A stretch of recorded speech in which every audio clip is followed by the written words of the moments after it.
بسم الله الرحمن الرحيم. رب اشرح لي صدري ويسر لي أمري واحلل عقدة من لساني يفقه قولي. بسم الله الرحمن الرحيم. عن جابر بن عبد الله الأنصاري عن فاطمة الزهراء عليها السلام بنت رسول الله قال: سمعت فاطمة أنها قالت: دخل علي أبي رسول الله في بعض الأيام فقال: السلام عليك يا فاطمة. فقلت: وعليك السلام. قال: إني أجد في بدني ضعفا.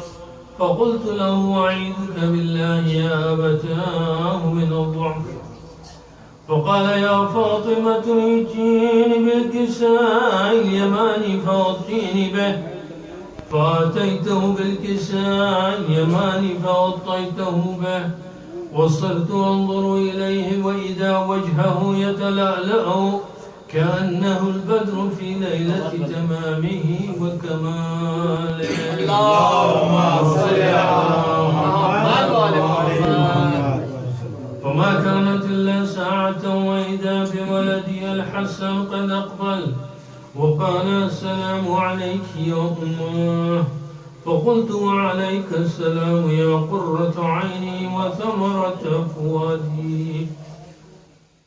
فقال: يا أمه إني أشم عندك رائحة طيبة كأنها رائحة جد رسول الله. فقلت: نعم إن جدك تحت الكساء. فأقبل الحسن عليه السلام نحو الكساء وقال: السلام عليك يا جداه يا رسول الله، أتأذن لي أن أدخل معك تحت الكساء؟ قال: وعليك السلام يا ولدي ويا صاحب حوضي، قد أذنت لك.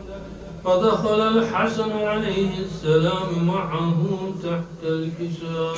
اللهم صل على محمد وعلى محمد. وما كانت إلا ساعة وإذا بولدي الحسين قد أقبل وقال: السلام عليك يا أمه. فقلت: وعليك السلام يا ولدي ويا قرة عيني وثمرة فؤادي. فقال لي: يا أمه إني أشم عندك رائحة طيبة كأنها رائحة جد رسول الله. فقلت: نعم إن جدك وأخاك تحت الكساء. فدنا الحسين عليه السلام نحو الكساء وقال: السلام عليك يا جداه، السلام عليك يا من اختاره الله، أتأذن لي أن أدخل معكما تحت الكساء؟ فقال: وعليك السلام يا ولدي ويا شافع أمتي، قد أذنت لك.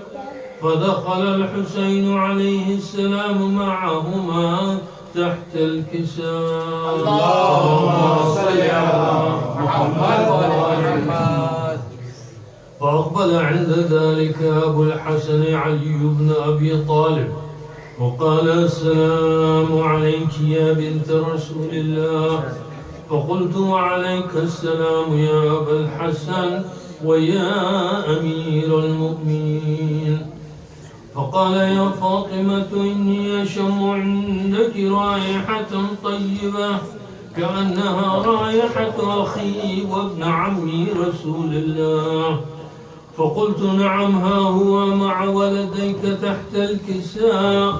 فأقبل علي عليه السلام نحو الكساء وقال: السلام عليك يا رسول الله، أتأذن لي أن أكون معكم تحت الكساء؟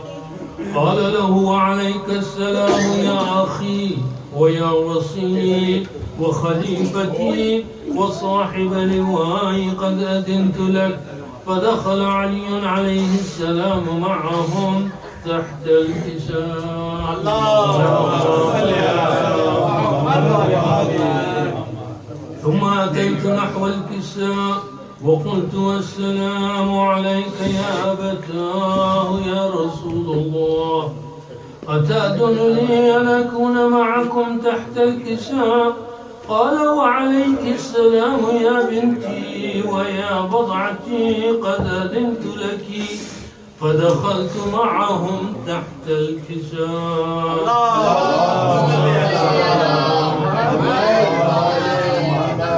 ولما اكتملنا جميعا تحت الكساء أخذ بي رسول الله بطرفي الكساء وأومأ بيده اليمنى إلى السماء وقال اللهم إن هؤلاء أهل بيتي وخاصتي وحامتي، لحمهم لحمي ودمهم دمي، يؤلمني ما يؤلمهم ويحزنني ما يحزنهم.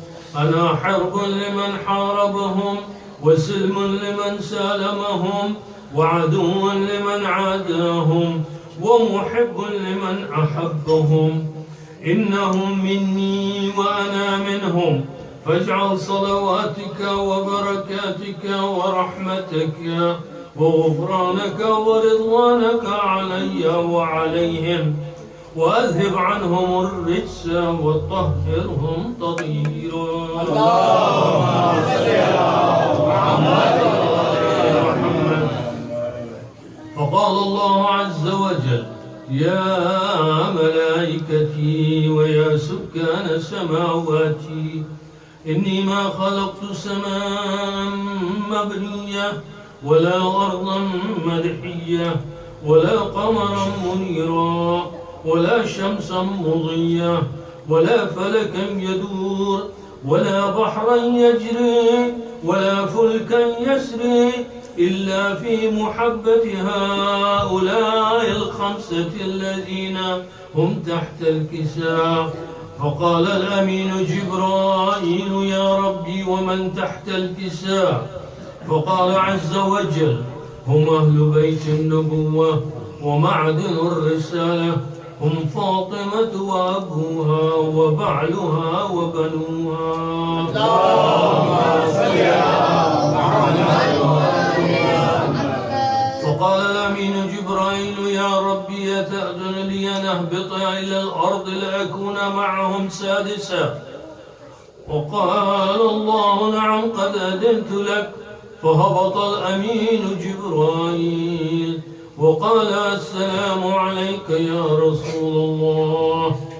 العلي الأعلى يقرأك السلام ويخصك بالتحية والإكرام ويقول لك وعزتي وجلالي إني ما خلقت سماء مبنية ولا أرضا ملحية ولا قمرا منيرا ولا شمسا مضية ولا فلكا يدور ولا بحرا يجري ولا فلكا يسري إلا لأجلكم ومحبتكم، وقد أذن لي أن أدخل معكم، فهل تأذن لي يا رسول الله؟